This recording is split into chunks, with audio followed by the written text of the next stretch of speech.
अच्छा, reproduction topic है unit number 11 MT cat के सिलेबस के हिसाब से स्टार की बायोलॉजी प्रैक्टिस बुक करनी है। इसके पहले 50 से एमसीक्यूज करेंगे इस वीडियो में, ठीक है। चलें पहले एमसीक्यू शुरू करते हैं। Which one of the following is correct matching of the events occurring in menstrual cycle. Menstruation breakdown, myometrium myometrium endometrium की ब्रेकडाउन होती है मेंस्ट्रुएशन। प्रोलिफरेटिव की जो रैपिड रीजनरेशन मायोमेट्रियम की रीजनरेशन होती है, एंडोमेट्रियम की रीजनरेशन होती है। Ovulation LHN FSH attain peak and sharp. Secretion of progesterone, ये शार्प फॉल वगैरह सीन नहीं है क्योंकि ओव्यूलेशन के बाद स्टार्ट होती है, प्रोजेस्टेरोन से पहले फॉल कैसे आएगा। Secretary phase, development of corpus luteum, ये बात बिल्कुल ठीक एंड इंक्रीज सिक्रेशन बिल्कुल ठीक। इसका पहले का आंसर डी है। आगे तो mammalian corpus luteum produces progesterone hormone produce करता है कॉर्पस ल्यूटियम। आगे the release of ovum from graafian follicle takes place during 14 to 16 day. Beta option क्या है, ये उसके ओव्यूलेशन होती है LH सर्च के दरमियान के वक्त होती है, तो उसका आंसर 14 to 16 डेज है। ये वेरी भी थोड़ी बहुत ही कर जाती है पर इसका बेसिकली आंसर ये बुक के हिसाब से। For withdrawal of which of the following hormones is the immediate cause of menstruation. अच्छा, मेंस्ट्रुएशन का जो बेसिक कॉज होता है ना, वो होता है कॉर्पस ल्यूटियम की डीजेनरेशन। कॉर्पस ल्यूटियम जब डीजेनरेट करता है तो वो प्रोजेस्टेरोन में डिक्लाइन करता है, प्रोजेस्टेरोन डिक्लाइन करता है एंड फिर उसकी जो कम हो जाता है ना जब, तो फिर उसकी जो होती है एंडोमेट्रियम की ब्रेकडाउन शुरू हो जाती है, तो फिर प्रोजेस्टेरोन की वजह से। उसका आंसर डी है, डेल्टा। फोर्थ का आंसर डेल्टा। आगे 15 इन human female ovulation occurs during menstrual cycle, ठीक है, करती है। At the end of proliferative phase, इसका आंसर ए ही है। At the end of proliferative phase तो काया में जाने की जरूरत भी नहीं, क्योंकि जो सेक्रेटरी फेज है ये दोनों में जो लिखा हुआ है ये तो होता है ओव्यूलेशन के बाद। ओव्यूलेशन के बाद जब वो बनता है corpus luteum. In the beginning में तो नहीं होती, simple. 6 secretion of progesterone by corpus luteum is initiated by LH। Initiate करता है जब LH जो होता है ना, ये कराता है ओव्यूलेशन के बाद जो कॉर्पस ल्यूटियम बनता है और वो प्रोजेस्टेरोन बनाता है, तो इसकी जो इनिशिएशन होती है ना वो LH करता है, ल्यूटिनाइजिंग हार्मोन। आंसर है 6 का बी। आगे 7 correct sequence of hormone secretion from beginning of menstruation is FSH, progesterone, oestrogen. अच्छा, पहले इन सारी ऑप्शन में देखें FSH दोनों में पहले, तो FSH सबसे पहले रिलीज होना शुरू करता है जिसकी वजह से आगे सारा प्रोसेस होता है डेवलपमेंट ऑफ फॉलिकल्स यानी FSH। तो उसके बाद अगली ऑप्शन देखनी है आपने प्रोजेस्टेरोन जो होता है ना वो एंड पे आएगा, एस्ट्रोजन पहले आना है क्योंकि एस्ट्रोजन जो होता है ना ग्राफिन फॉलिकल बना रहा होता है। ग्राफिन फॉलिकल जब ओव्यूलेशन हो जाती है ना उसके बाद जो होता है प्रोजेस्टेरोन बनना शुरू करता है, तो उसका आंसर चार्ली है। आगे आज one of the following is haploid cell. Haploid यानी कि 1N सेल, ठीक है। तो इनमें सेकेंडरी ओ साइड सिर्फ 1N सेल है, बकाया सारे 2N है। Onset of menstruation of human female is called menarche कहते हैं, मेनोपाज स्ट्रोक को कहते हैं, पॉज यानी कि रुक जाओ स्ट्रोक, एंड मेनोपाज मेन्स्ट्रुएशन का पॉज रुक जाना। मेनार्की इसको कहते हैं स्टार्ट को, प्यूबर्टी जो होते हैं ना, मेन्स्ट्रुएशन का जो ऑनसेट है ना वो प्यूबर्टी भी हो सकता है पर इसको मेनार्की कहते हैं क्योंकि प्यूबर्टी पे बेशक वो स्टार्ट होता है पर इसका कहते हैं इसको मेनार्की है। इसका मैं वेरीफाई कर देता हूँ, 9th का डी जी, ठीक है, क्योंकि प्यूबर्टी एक एज होती है जिस पे वो रिलीज़ करता है FSH की राइज से, पर इसका बेसिक आंसर डी ही है क्योंकि इसको कहते हैं menarche he.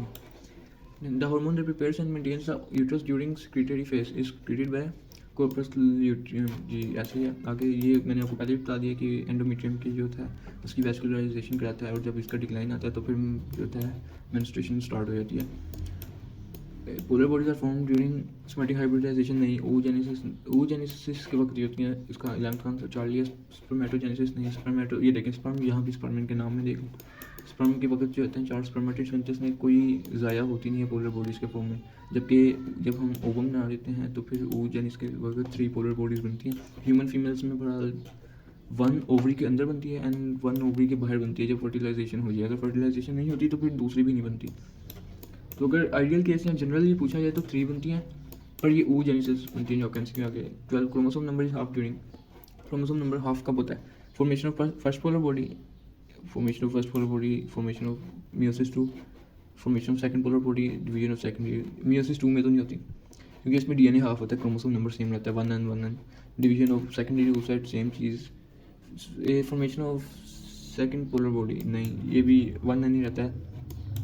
Formation of first polar body में क्रोमोसोम नंबर हाफ होता है। आगे 12th का अल्फा आंसर। आगे 13 one of the onset of menstruation is due to, onset यानी start of menstruation rise in FSH level होता है। फॉलिकल स्टिमुलेटिंग हार्मोन इसका नाम है, जिसकी वजह से फॉलिकल की डेवलपमेंट वगैरह स्टार्ट होती है एंड फिर वो अच्छा ऑनसेट ऑफ मेंस्ट्रुएशन लिखा है। ऑनसेट ऑफ मेंस्ट्रुएशन जो होता है ना वो होता है fall in level of progesterone की वजह से। सॉरी चार्ली नहीं, इसका अल्फा आंसर होगा fall in level of progesterone. देखिए मेंस्ट्रुएशन है एंडोमेट्रियम की ब्रेकडाउन एंड वो fall in level of progesterone की वजह से होती है। 13th का अल्फा होना चाहिए, मैं वेरीफाई कर दूँ 13th का अल्फा, ठीक है। Okay, the difference between primary and secondary spermatocyte ठीक है lies in number of chromosome, presence and absence of rail. Spermatid के बाद जब स्पर्म में बनते हैं तो ये इन दोनों में हो सकता है। इसका आंसर बीटा ही है। एंड चार्ली देख रहे हैं बीइंग हार्मोन प्रोड्यूसिंग नहीं, प्राइमरी गैमेट नहीं, इसका आंसर बीटा ही है। प्राइमरी एंड सेकेंडरी ये 1 ये 2 होता है, डाइप्लॉइड होता है, ये हैप्लॉइड होता है। आगे 15 primary spermatocyte gives rise to secondary spermatocyte give rise to, ये जो है हैप्लॉइड स्पर्मेटिड को राइज देता है क्योंकि यहाँ स्पर्म जो होता है वो होता है स्पर्मेटिड की डिफरेंशिएटेड मोर मैच्योर्ड फॉर्म कह सकते हो बीटा को, लेकिन जो उसका आंसर होता है ना वो हैप्लॉइड स्पर्मेटिड बनाता है। ये चार्ली डिप्लॉइड स्पर्म तो होता ही नहीं है, डिप्लॉइड स्पर्मेटिड्स ये भी नहीं होते, हैप्लॉइड होते हैं। आगे 16 after entry of sperm into cytoplasm of ovum, ठीक है, which of the following takes place, meiotic division of secondary oocyte, meiotic division of prime, mitosis तो नहीं होनी, ये तो निकाल दें सेंस से। मैं अब मियोसिस को देखना, meiotic division of prime। अब प्राइमरी oocyte जो होता है ना, ये तो उस वक्त होता है जब पोलर बॉडी ना बनी हो, ये 2n होता है, लेकिन जो 1n ये स्पर्म आएगा तो 1n के साथ मिलेगा बेसिकली, लेकिन आपको वैसे ही कॉन्सेप्चुअली जब देखा जाए और अगर सिंपल लॉजिक इस्तेमाल किया जाए तो फिर भी वो 1n के साथ मिलेगा, ये प्लांट स्टोरी।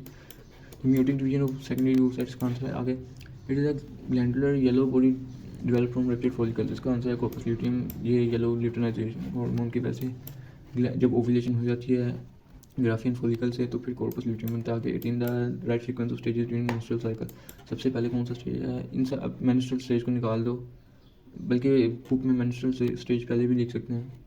आगे ल्यूटियल स्टेज ये गलत है, ये डेल्टा ऑप्शन गलत है। Follicular stage ovulation, luteal stage menstruation, ठीक है, चार्ट सही है। बेटा फॉलिकुलर स्टेज ये भी गलत है एंड फॉलिकुलर स्टेज ल्यूटिया भी गलत है, इसका आंसर चार्ली 18 का। 19 internal lining of uterus, internal जो होता है ना, चलो मैं इसको एक थोड़ा सा एक्सप्लेन कर दूँ। जो इंटरनल लाइनिंग होती है ना ये ग्लैंडुलर होती है, ठीक है, ये वेरिंग होती है, यानी पूरे महीने में 28 डेज टू भी स्पेसिफिक ये बदलती रहती है, चेंज करती रहती है, डिजेनरेशन होती है इसकी। एंड फिर इसकी जब प्रोजेस्टेरोन आता है वैस्कुलराइजेशन एंड थिकनिंग में होती है एस्ट्रोजन एंड प्रोजेस्टेरोन की वजह से, तो इसका आंसर एंडोमेट्रियम है। बहरहाल मायोमेट्रियम जो होते हैं स्मूथ मसल्स होते हैं, strongest muscle in female body. And myo ये सेकंड लेयर होती है, ये इंटरनल लेयर होती है, ये मिडिल लेयर होती है एंड पेरीमेट्रियम सबसे आउटर लेयर होती है। बस ये स्पेसिफिक्स हैं इनकी। विच स्टेटमेंट इनकरेक्ट, अच्छा इनकरेक्ट क्या है, इसका आंसर 20 का ए है। Syphilis is cause by bacteria, क्योंकि सिफिलिस बैक्टीरिया से वायरस से कोज करती है। आगे the stage in human female when menstrual cycle ceases, stop कर जाए, मैंने आपको पहले बताया था मेनोपॉज, यानी पॉज का मतलब स्टॉप, इसका आंसर चार्ली है। 22 number of spermatids formed from 4 secondary spermatocyte, अच्छा यही देखें, जो एक सेकेंडरी स्पर्मेटोसाइट होता है ना ये 2 स्पर्मेटिड्स बनाता है एंड इन टर्न 2 स्पर्म्स बनते हैं। अब यहाँ 4 लिखा हुआ है तो फिर 4 जो है कि 4 स्पर्मेटोसाइट कितने स्पर्मेटिड्स बनाएंगे, तो 4 2 है 8, इसका आंसर बीटा है। अगर तो यहाँ लिखा होता प्राइमरी स्पर्मेटोसाइट, तो प्राइमरी स्पर्मेटोसाइट जो होते हैं वो बनाएंगे 16।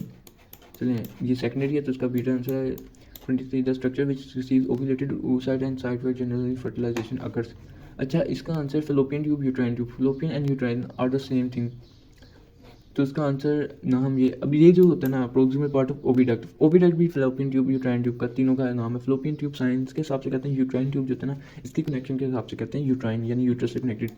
एंड जो प्रोक्सिमल पार्ट ऑफ ओविडक्ट है ये जो एग आता है ओवम, यानी सेकेंडरी स्पर्मेटोसाइट जो आता है उसका जो डक्ट है ये ओविडक्ट। अब इसका जो है ना सबसे अच्छा जो आंसर है इनमें से बेस्ट आंसर जो आपने एमडीकेट में चूज़ वो मुझे सी लग रहा है, 23 का सी। एंड क्योंकि डेल्टा में जो लिखा हुआ है proximal part of oviduct uterine tube and fallopian tube, ये थोड़ा सा इस तरह लग रहा है जैसे ये तीनों डिफरेंट चीज़ें हों, पर ये डिफरेंट चीज़ें नहीं सेम चीज़ें हैं। तो प्रोक्सिमल पार्ट ऑफ ओविडक्ट इससे बेहतर आंसर नहीं होना चाहिए, पर इसका आंसर सी है, बुक इसमें भी सी लगा हुआ।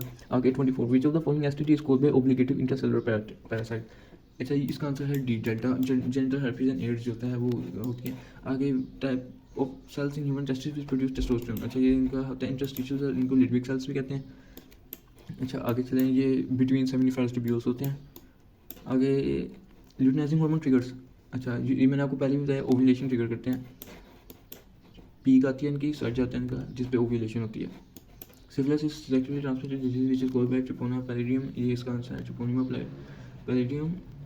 चार्ली डिस्चार्ज ऑफ ओवम यानी एग निकल रहा है सेकेंडरी oocyte, ये देखिए ज़्यादा स्पेसिफिक चीज़ है क्योंकि मेटाफेज 2 में होता है, ओवम नहीं कहेंगे इसको, ज़्यादा चाहिए कहने पर चलता है दोनों चीज़ें। डिस्चार्ज ऑफ ओवम और secondary oocyte from ovary is called ovulation.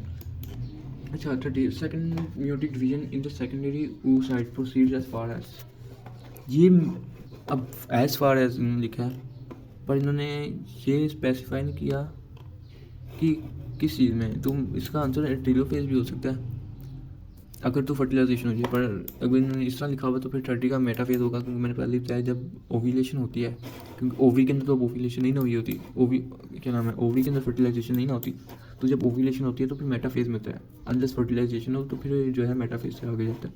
इसका आंसर मैं वेरीफाई कर लूँगा। 30 का ये 30 का ये अल्फा ही है इसका आंसर।